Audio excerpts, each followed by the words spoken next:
Good morning, सत श्री अकाल।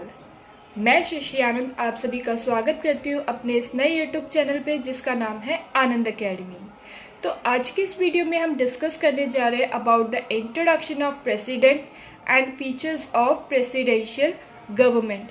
And one more thing we are going to discuss is the reason of adopting parliamentary system, कि क्यों आज भी हमारे देश में, हमारी कंट्री में जो है पार्लियामेंट्री सिस्टम को अडॉप्ट किया जाता है, क्या क्या रीजंस है, वही सब चीज़ें हम आज इस वीडियो में डिस्कस करेंगे। आइए शुरू करते हैं। The president is elected by the members of an electoral college consisting of elected members of both House of Parliament and legislative assemblies of the states in accordance with the system of proportional representation by means of single transferable vote। तो जो president बनाए जाते हैं उनको 2 houses of parliament के vote चाहिए होते हैं। एक है हमारा राज्यसभा जिनको हम बोलते हैं काउंसिल ऑफ स्टेट, और एक है हमारे लोकसभा जिनको हम हाउस ऑफ द पीपल। तो ये दोनों हाउसेस के जो मेंबर्स हैं वो एक सिंगल वोट देते हैं और हमारे प्रेसिडेंट बनाते हैं।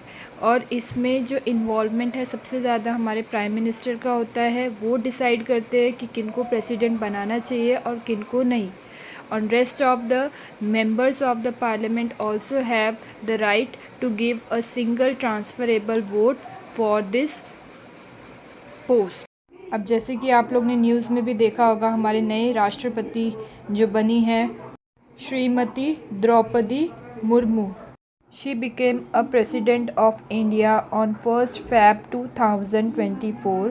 The prime minister is the head of the government and has the responsibility for executive power. The President's constitutional duty is to preserve, protect and defend Constitution and the law per Article 60। तो अब जैसे इस paragraph में बताया जा रहा है कि प्राइम मिनिस्टर जो है उनकी रिस्पॉन्सिबिलिटी होती है कि वो किस तरह से हमारे जो, अब जैसे इसमें एक एग्जांपल ले सकते हैं, प्राइम मिनिस्टर श्री नरेंद्र मोदी जी जो head of government means government को कंट्रोल करते हैं, क्या हमारे लिए अच्छा है क्या बुरा है वो सभी चीज़ें हमारे लिए लाते हैं। और एग्जीक्यूटिव पावर उनके हाथ में है कि कब कौन सा प्लान एग्जीक्यूट करना है, किस तरह से करना है, वो सारी चीज़ें जो है प्राइम मिनिस्टर की रिस्पॉन्सिबिलिटी है, उनका देखना है।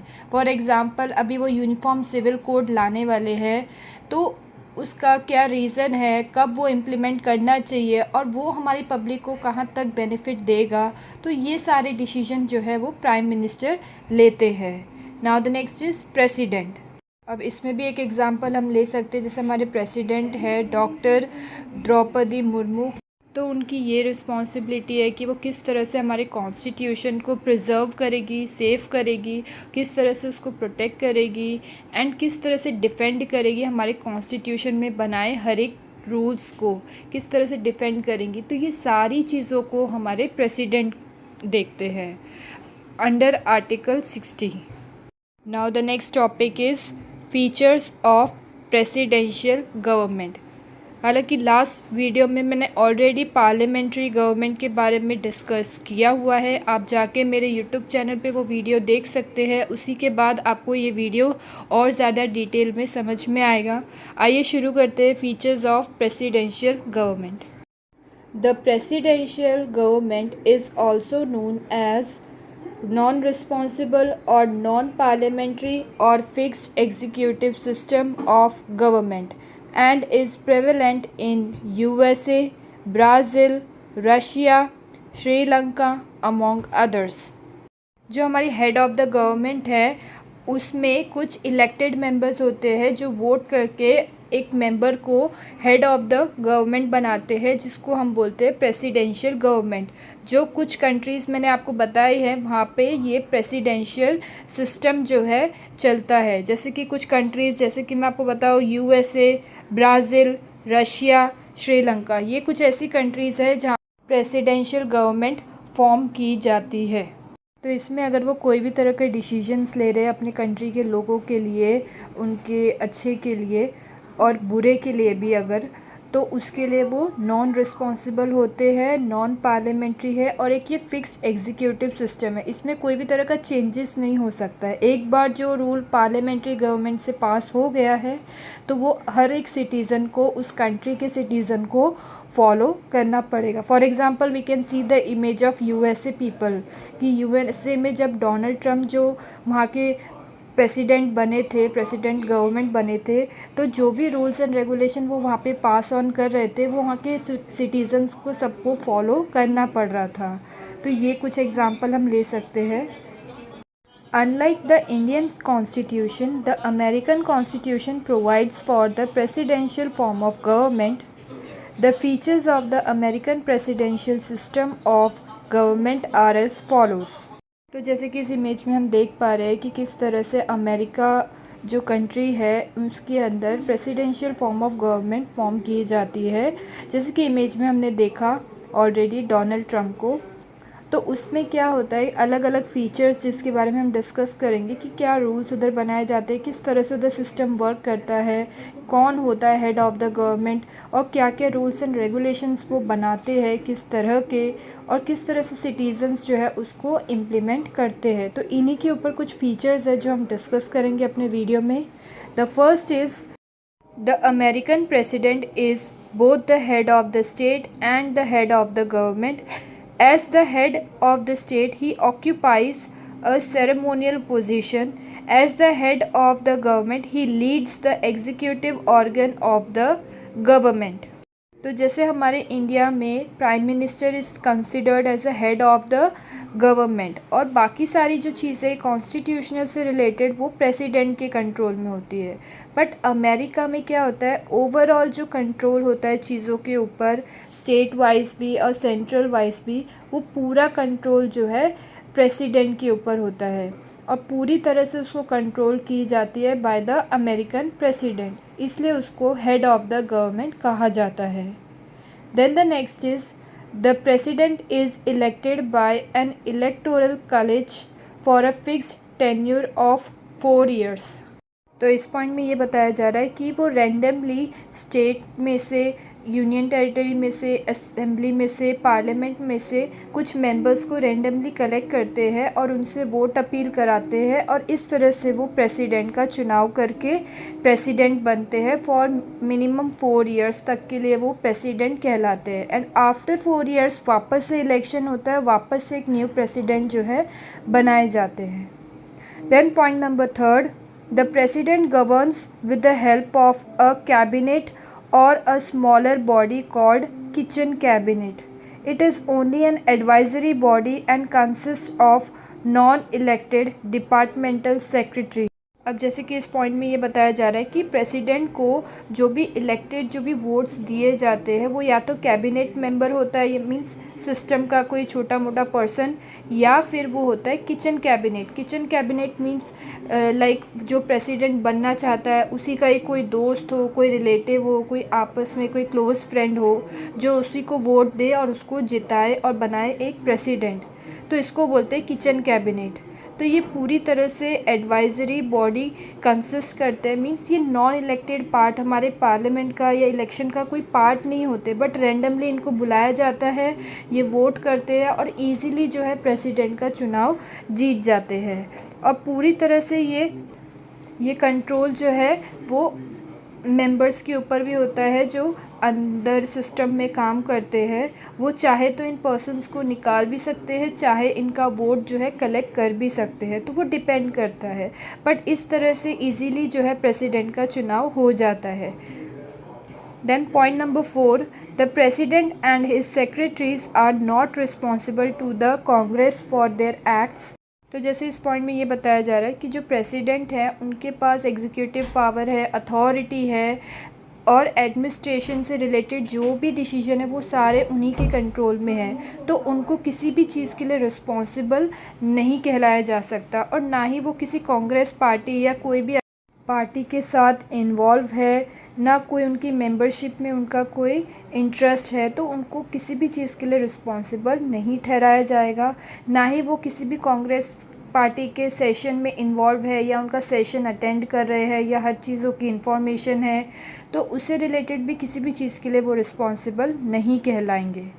The president can not dissolve the house of the representatives. तो प्रेसिडेंट के पास ये भी एक बैरियर है कि वो कभी भी कोई भी हाउस को डिज़ोल्व नहीं कर सकते, ख़त्म नहीं कर सकते। हालांकि हमारे इंडिया में जो रूल है उसमें ये बताया गया है कि कभी भी हमारे प्राइम मिनिस्टर चाहे तो लोकसभा को डिज़ोल्व कर सकते हैं।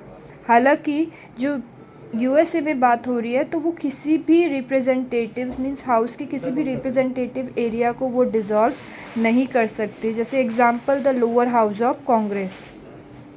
Now point number 6, the doctrine of separation of power is on the basis of the American presidential system. तो इस पॉइंट में ये बताया गया है कि जो हमारा अमेरिकन प्रेसिडेंशियल सिस्टम है उसमें जो सेपरेशन ऑफ पावर है वो on the basis of American system में है। मींस कि उसमें जो हमारा डॉक्ट्राइन कॉन्स्टिट्यूशनल लॉ है वो 3 हिस्सों में बांटा गया है। एक है लेजिस्लेटिव, एक है एग्जीक्यूटिव और तीसरा है judiciary.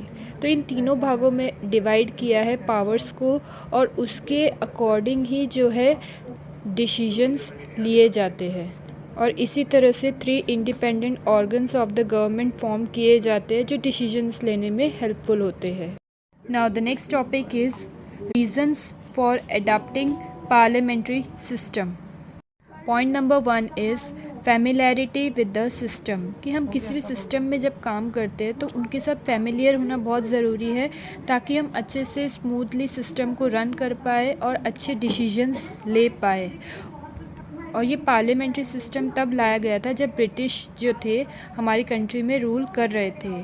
Second point, preference to more responsibility. Dr. B.R. Ambedkar pointed out in the Constituent Assembly that a democratic executive must satisfy 2 conditions: stability and responsibility।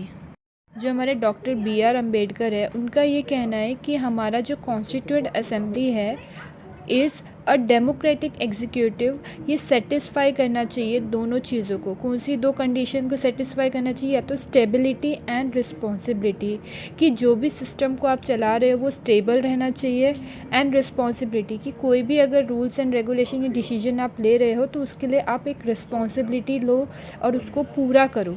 तो ऐसा कुछ चीज़ें वो हमसे एक्सपेक्ट कर रहे थे। बट अनफॉर्चुनेटली जो ये सिस्टम में स्टेबिलिटी और रिस्पॉन्सिबिलिटी की जो बात कर रहे हैं डॉक्टर B.R. अम्बेडकर, वो कई टाइम तक जो है देखने नहीं मिला था। हालांकि अगर हम अमेरिकन सिस्टम की बात करें तो वो बहुत ज़्यादा स्टेबल है और बहुत लेस रिस्पॉन्सिबल भी है। स्टेबल इसलिए है कि उसमें ओवरऑल जो कंट्रोल है कंट्री का वो एक जन के हाथ में है, इसलिए वो स्टेबल है। बट वो नॉन रिस्पॉन्सिबल भी तो है, वो किसी भी चीज़ के लिए रिस्पॉन्सिबिलिटी लेने लायक नहीं है वो कंट्री। हालांकि अगर हम इसमें ब्रिटिश सिस्टम की बात करें तो वो रिस्पॉन्सिबिलिटी के लिए बहुत ज़्यादा अच्छा है। मींस हर एक चीज़ के लिए रिस्पॉन्सिबिलिटी लेता है, फुलफ़िल करता है, लेकिन वो स्टेबल नहीं है, उसमें चेंजेस होते रहते हैं। तो ये कुछ चीज़ें इसमें बोली गई है। Then the next is point number 3, need to avoid legislative executive conflicts. तो लेजिस्लेटिव और एग्जीक्यूटिव के बीच में जो भी तरह की कॉन्फ्लिक्ट्स अराइज होते हैं उसको अवॉइड करना ज़रूरी है। The framers of the Constitution wanted to avoid the conflict between the legislature and executive, which are bound to occur in the presidential system prevasion in USA। तो इस पॉइंट में हमारे जो कॉन्स्टिट्यूशन फ्रेमर है उन्होंने ये बताया है कि लेजिस्लेटिव और एग्जीक्यूटिव के बीच में जो भी तरह के कॉन्फ्लिक्ट्स अराइज होते हैं उनको अवॉइड करें। अगर हम अवॉइड नहीं करेंगे तो कहीं ना कहीं हमारी कंट्री में भी प्रेसिडेंशियल सिस्टम अराइज हो जाएगा जो हमारे लिए बहुत ज़्यादा नुकसानदायक है। तो इसलिए बोला जा रहा है कि लेजिस्लेटिव और एग्जीक्यूटिव के बीच के कॉन्फ्लिक्ट्स को, बहसबाजी को अवॉइड करें। Then the point number 4, nature of Indian society. India is one of the most heterogeneous states and most complex plural societies in the world. Hence, the constitution maker adapted the parliamentary system as it offers greater scope or giving representation to various sections, interests and region in the government. तो इस point में ये बोला जा रहा है कि हमारी कंट्री में जो डिफरेंट स्टेट्स है उनके अलग अलग पॉलिटिकल थॉट्स है, अलग अलग रिलेशंस है, अलग अलग नज़रअंदाज है देखने के एक दूसरे को। तो इसको ही बोलते हैं हेट्रोजीनियस स्टेट्स और कॉम्प्लेक्स प्लूरल सोसाइटी। मींस कि हर एक सोसाइटी में लोगों ने अपने बाय साइड अपने रिचुअल्स को, कल्चर को, ट्रेडिशन को एक्सप्लोर किया है, आपस में एक दूसरे के साथ इंटरडिपेंडेंस क्रिएट किया है। तो ये एक पॉजिटिव साइड है देखने के लिए सोसाइटी के अंदर। और हमारे जो कॉन्स्टिट्यूशन मेकर है उन्होंने, तो हमारा जो पार्लियामेंट्री सिस्टम है वो हमें ऑफ़र करता है greater scope of giving representation to various section, कि अलग अलग सेक्शन में ग्रोथ करना, हर एक के इंटरेस्ट को एक अच्छा साइड देखना और रीजन्स, अलग अलग रीजन्स को भी डेवलप करना। तो ये कहीं ना कहीं हमारे गवर्नमेंट कर भी रहे हैं। और इससे क्या होगा, हमारा जो, आई होप मेरे इस वीडियो से आपके बहुत से डाउट जो है वो क्लियर हुए होंगे। तो मिलते हैं अपने नेक्स्ट वीडियो में एक नए टॉपिक के साथ। तब तक के लिए keep on subscribe to my YouTube channel. भर भर के कमेंट्स करिए, लाइक्स करिए। Good bye.